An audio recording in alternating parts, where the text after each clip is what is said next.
I am with a couple of Aussie black avant-garde metalheads sitting here talking about their latest song, The Great Silence.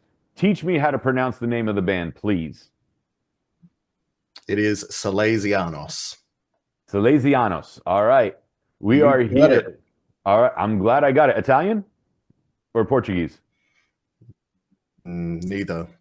What's the origin? Isn't that? What was that? The origin, yeah. Yeah, he kind of just came up with it out of nowhere. All right.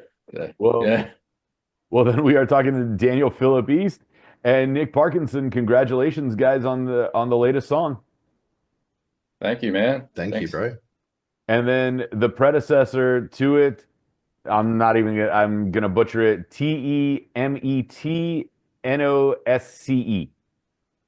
Yeah, Temetnosce. Temetnosce. All right. See, you guys are coming up with all these phrases that I'm not going to be able to pronounce. Now, I feel helpless. So fill me in on the translation of that title. It means know thyself. Okay. So we're going with Latin in this case. Yeah, that's right. Good. We're going full on international. Australia, the United States. We're bringing in some classical Latin. So we're having fun with this band already. Worldwide. That's the beautiful thing, though. You know, music has become one of the international languages. It's music and mathematics. And then here we go talking about you guys now going worldwide thanks to the internet and social media essentially making the world a much smaller place. It's easier to get our music out there, for sure. You know, Australia has always been a unique place because it's the size of continental United States with the population of Los Angeles. I'm not crazy enough to go into the outback. I don't know how people do it out there. You know, you have what, 25 of the 26 world's most deadliest snakes just in the outback? Yeah. That's it. And then you live by the coast and you got to deal with the sharks. So it's the perfect spot to live when you are. If you got crocodiles too. Can't forget the crocodiles. Yeah. So fill me in on how you guys formed this two-man band, bringing everything together. Well, Nick and I hooked up early 2019, and at that time we were under the name Larry Leadfoot, which was the band that Nick had been in Sydney. Is that correct, Nick? Yeah. Well, we basically started out just two of us in the mountains, and then moved to Sydney and had a kind of revolving roster of members down there.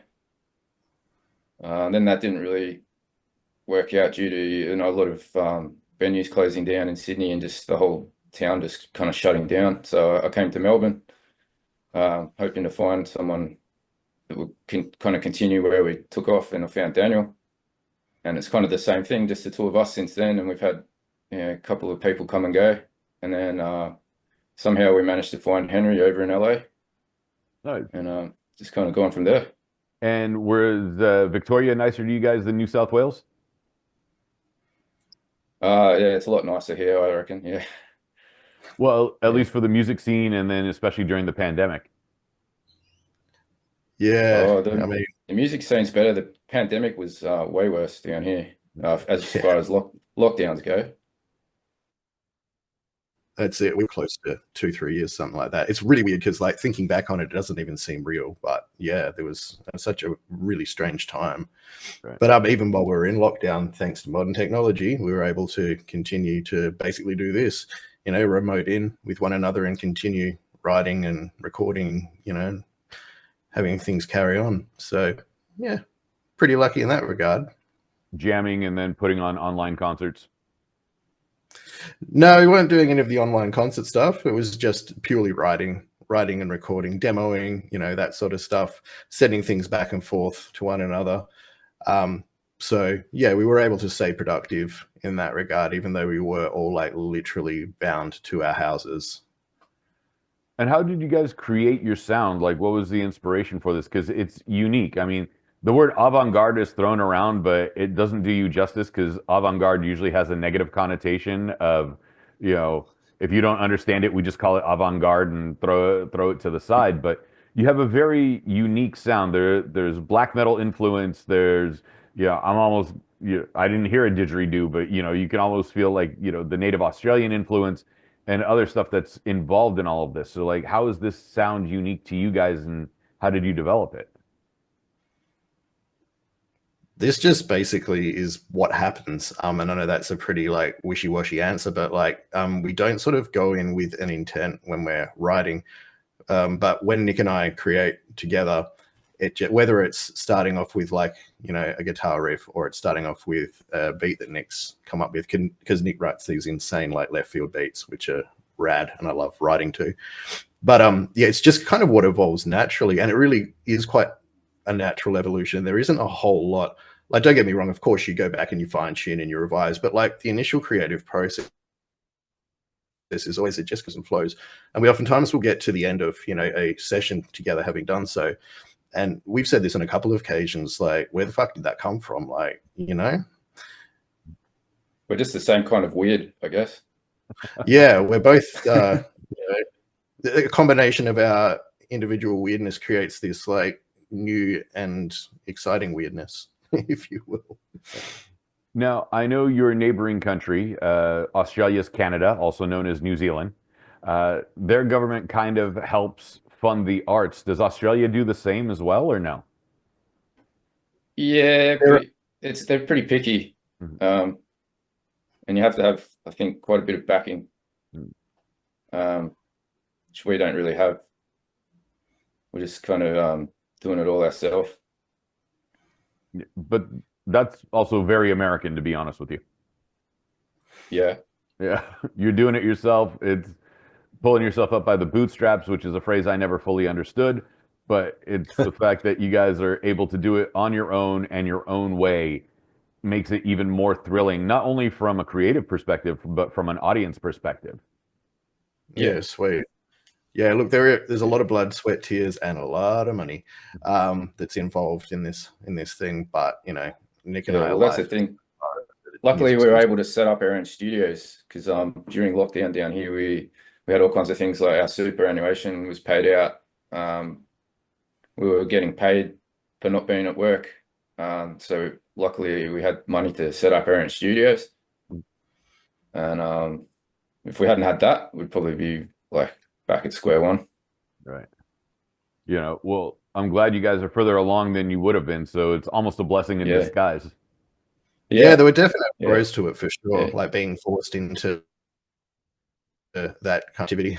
It did yield some really positive outcomes ultimately. And look, ultimately, man, like, I'm quite content being locked down at home. I know it affected a lot of people like quite severely, but I was like, bro, excellent. Yeah, actually, I enjoyed it. I enjoyed it too.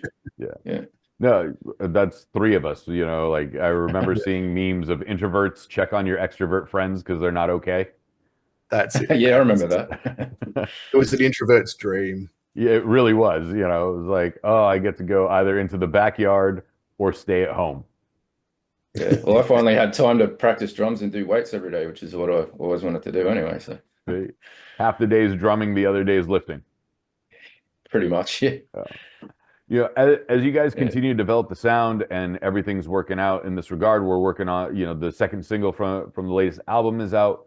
How has the reaction been in Australia in comparison to, say, Norway, where this, this genre or close to it seems like the black metal capital is Scandinavia at this point? And like, what's Scandinavia's reaction to the song?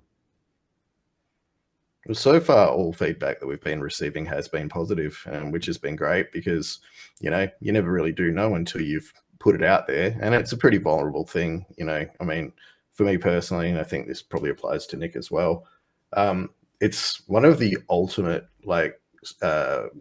forms of personal expression.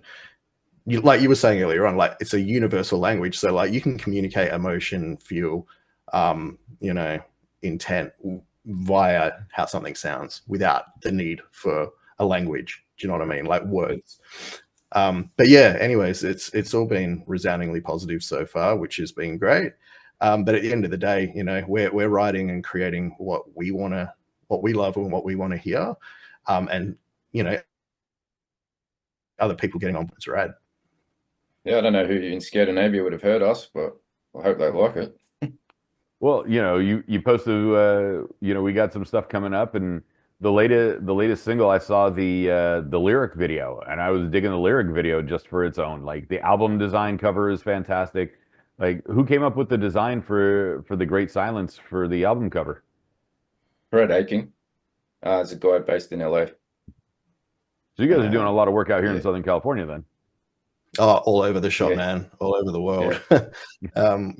We've got the bloke who did the lyric video himself. He's located in Greece. But yeah, look, thankfully, it's been relatively simple to sort of network through the people that we've been working with. Raquel Figlo from, she's our publicist, and she's been able to hook us up with various people, which has been fantastic. To ensure, because at the end of the day, like, you just want everything to be quality. You want it to be the best it can possibly be, and to be like an accurate representation, or to accurately complement, the music itself. And the people that we've been able to work with, they've been absolutely smashing it out of the park. All right. Well, hopefully we'll get you guys out here for NAMM next year and the Heavy Metal Hall of Fame. That would be beautiful. Yeah. It seems like you guys have a lot of fun. Also, you guys are introverts just like myself, but like when you transition from being the private people that you are into the persona on stage, what is the switch that flips, that pulls out all the energy and goes into the guitar and into the drum set that creates the live show for you? Just the energy of being, out and about with people has a lot to do with it. Just, getting to get back in the energy coming back at you, it's kind of a real addiction, because I've been doing it since I was 13. It fully is, yeah. I mean, that's the really curious thing, that, an awful lot of people that are performing artists, in whatever field, that are putting themselves up on a stage in lights in front of, a crowd, are some of the most introverted people. And it's almost like it just happens.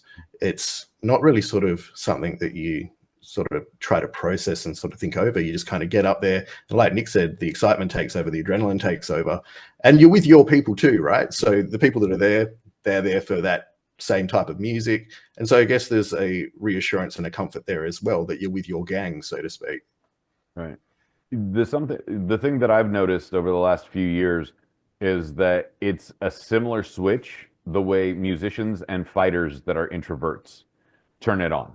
Like as soon as the fighter steps into the ring or the cage, there's like this switch that's like, all right, it's go mode. And then as soon as like you guys plug into the amp, it has that same like flip of the switch as well. So it's always interesting to see the crossover between, the artistic side and the violent side, and yet it's similar personalities in that regard.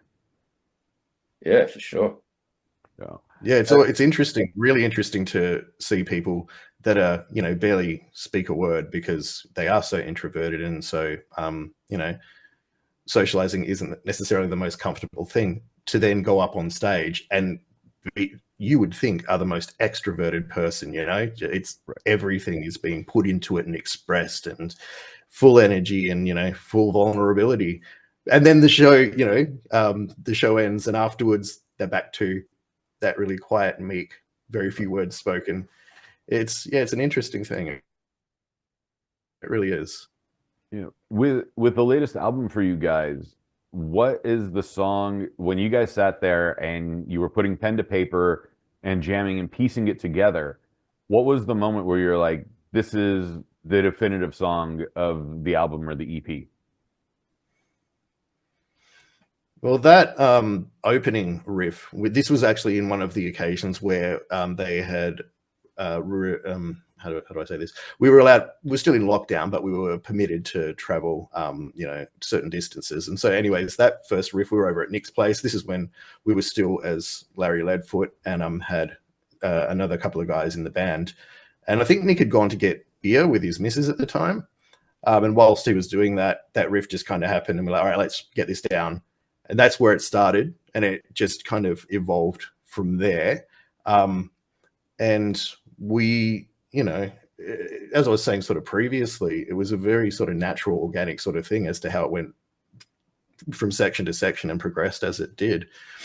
But like, look, always at the end, once we've we feel that we've fully composed a tune, we will go back and we'll sort of fine tune it and suss out if there's anything that we want to sort of add, change, that kind of thing. We very rarely will remove something, but we might tweak it a little bit after the fact.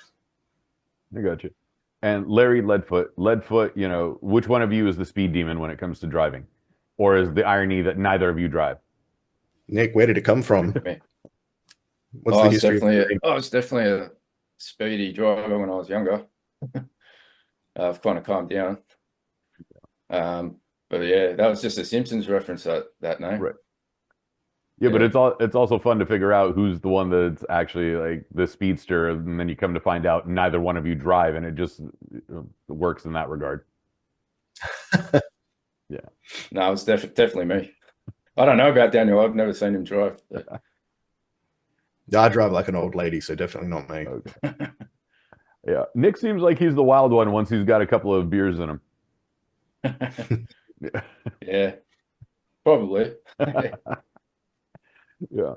So as everything progresses and you guys have created the sound and the album's coming out and we're seeing all this beautiful art, you know, you're working with people in Greece and in LA and in your home country of Australia. Like, as everything pieces together, what's it look like when you're working with new band members? Like you said, Henry's out here in LA, and what does Henry play? Henry does the vocals, does all lead vocals.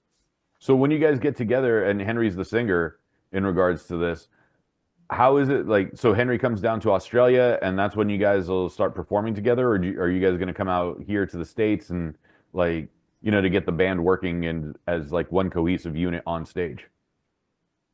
Or does he zoom in and then that just makes it for an even interesting, like, multimedia concert?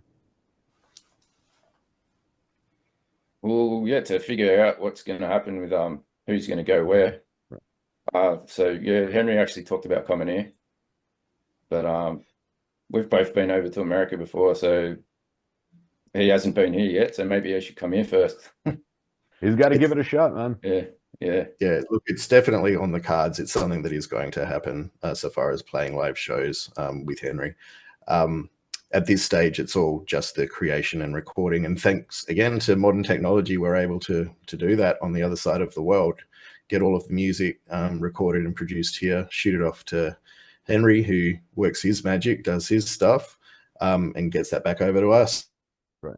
And that 50 years ago, you couldn't have done this. It was a 4-track recorder. Yeah, I was going to say, 50 years ago, you couldn't have done it like this. It was a 4-track recorder, and all of you had to be in the same room at the same time. Yeah, exactly. Sure. Yeah. So, we're pretty lucky. Sorry, Nick? I was just saying that we're pretty lucky to have all this technology. Yeah, definitely. Yeah. I'm just thinking if the show works, like you just put him on a Zoom call and he's sitting in his pajamas, just singing in his living room while you guys are on stage, and then just creating this multimedia concert. Yeah. Do a hologram. Yeah, exactly. Oh, yeah. You can now. Yeah, exactly. With the 5G and everything else, so why not? Yeah, we just make it all out there. It's like Kiss had their thing. We're just gonna go even beyond. Yeah. Yeah. Musically, who were some of your influences that like made you want to pick up the sticks for the drums or a guitar and go, all right, we got to I got to be a musician? Or was music embedded in you like from an early age? Yeah, it's like it was embedded in me since before I was born. I just naturally used to pick up wooden spoons and like set up paint cans in the backyard when I was about 2 or 3. Just natural instinct. My dad was a musician. But he played French horn, so I don't know where the drumming comes from. He was a drum major in the cadets, but he never like played the kit or anything. Mm-hmm. Yeah, and you just want to be well, since you're a drummer, you got to be in the back too, kicking it with your dad, since the French horn's got to face the wall. The French horn, yeah, I don't know. Apparently it's like the hardest instrument in the world to play. So. Yeah, it's like that and the bassoon, isn't it? Yeah, I think so. What about you, Daniel? Yeah, so I know exactly when it happened. I was living on Cocos Island at the time, which is out in the Indian Ocean. There's a radio station there that my mum managed. and they had a whiteboard where people could write, releases that they wanted to get ordered in to play on the radio station. And one time there was, I hadn't heard anything of Nevermind at this stage, but someone had written Nirvana Incesticide, and my mum made some comment about not being terribly impressed with the name of the album, which of course instantly sparked my curiosity. I didn't know what it meant at that stage of my life, but I was just like, okay, so I'm intrigued. They ended up ordering it and getting it in there. And when I heard Dive for the first time and Aneurysm, I was like, what is this? Like, there was, at that age, there was like this dark intrigue that really captivated me. And the other thing, and this was purely from a visual standpoint, we used to get Rage taped on the mainland in Australia. You know, they tape it on VHS, then they'd post it over to Cocos, and then they would play and broadcast it to their our TVs and homes over there. And the first time that I saw the video clip to Are You Gonna Go My Way by Lenny Kravitz, just how that guy looked, man. I thought that was the most badass thing I'd ever seen. You know, the dreads, the flying V, the red, like, you know, the flares, the nose ring, everything. I was like, this is so sick. And I think that made me want to do it from a this is super cool kind of perspective. But musically, it really was. That was kind of the turning point, because the only real band that I listened to outside of my mum and dad's music prior was AC/DC, who I still, of course, listen to, who are amazing. You know, and they were inspirational. Angus Young, very inspirational. But it was that point. It was Nirvana's Incesticide, that album, the tunes on there. I think that's, even though it's not to say, you know, because it's a collection of B-sides and all sorts, I actually think it has the best songs that they ever put to tape. I still love that album. Right. Dad had an acoustic guitar, and I couldn't play it at that stage, but I'd just strum it and make noise and sing crap, just like, because it was fun. And that's kind of where it all started. Yeah, in Cocos Island. I dig it. You know, you mentioned Lenny with Are You Gonna Go My Way? I met him during that era, and he just oozed coolness. Man, he dressed like that in real life. It wasn't just a stage persona. Yeah, it's so cool. It was just so cool. To a young guy, you know, like looking at that, I'm thinking, this guy is otherworldly. That is just the most amazingly awesome thing I've seen. Yeah. The funny thing is, we met him at a theme park up in Northern California. It's a place called Great America, and I don't think they're going to be around for much longer, apparently. But I ended up going on a roller coaster with the band, and they were trying to get Lenny Kravitz to go on with us. He's like, "No, that's all you guys have fun."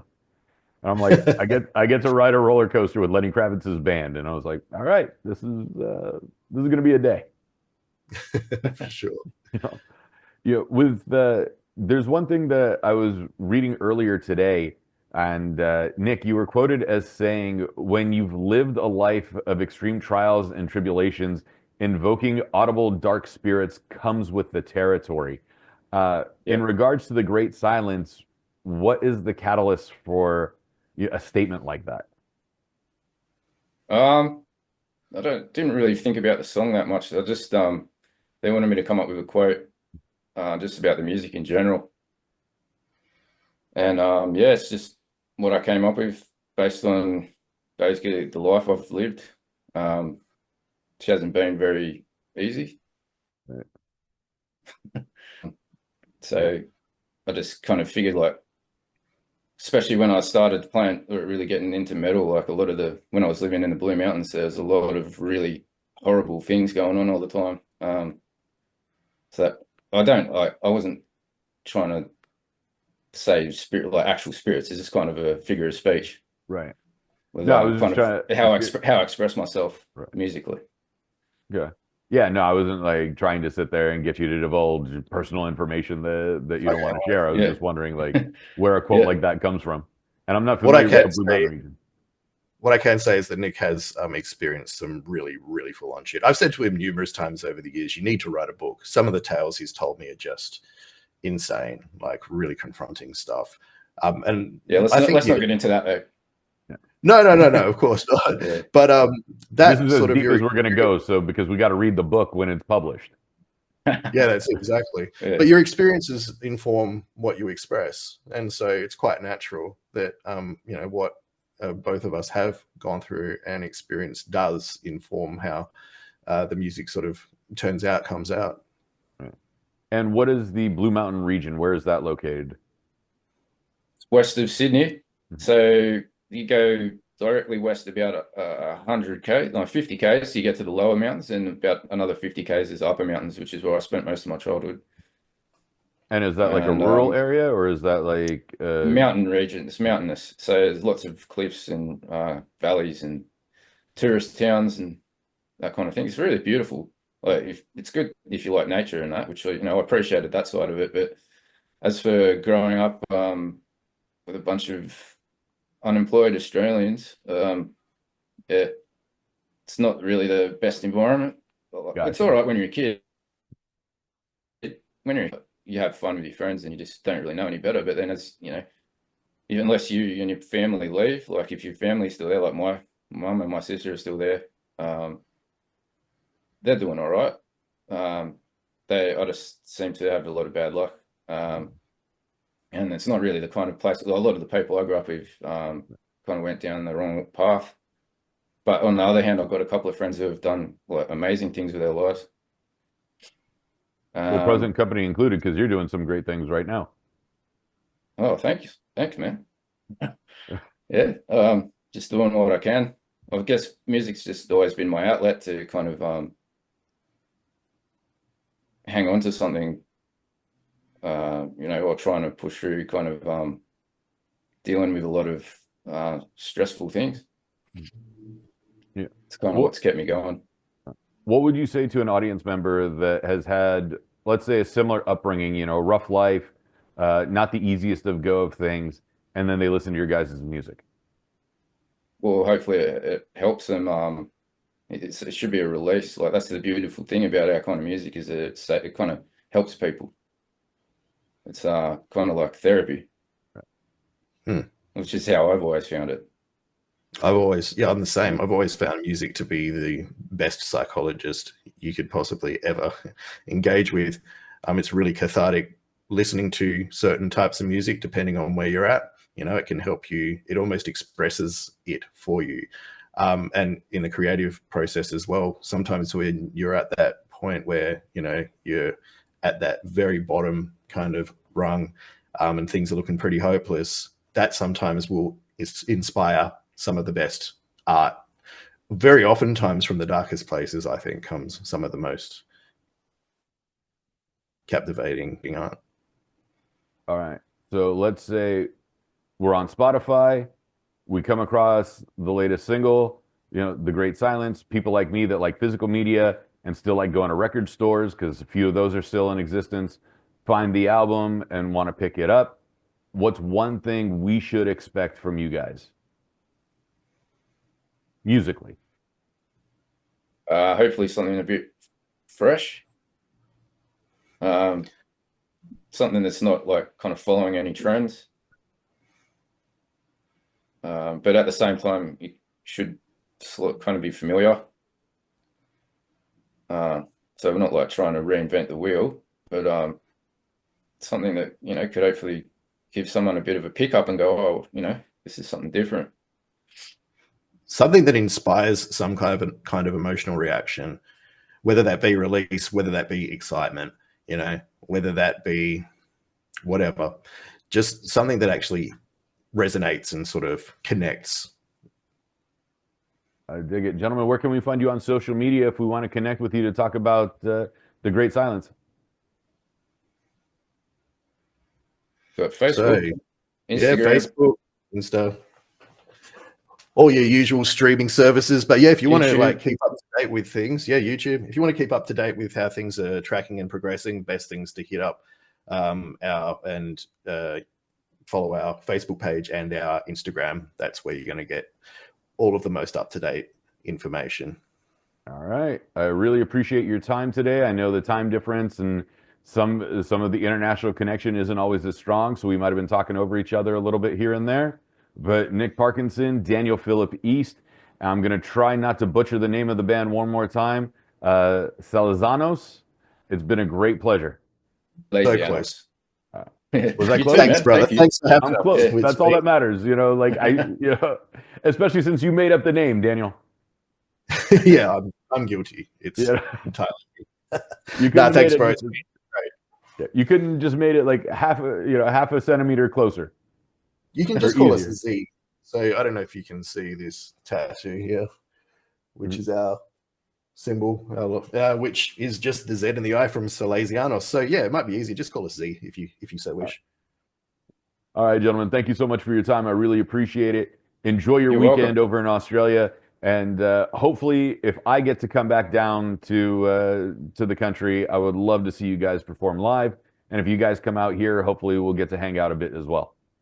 Yeah, 100%, man. That would be amazing, man. Yeah, love to.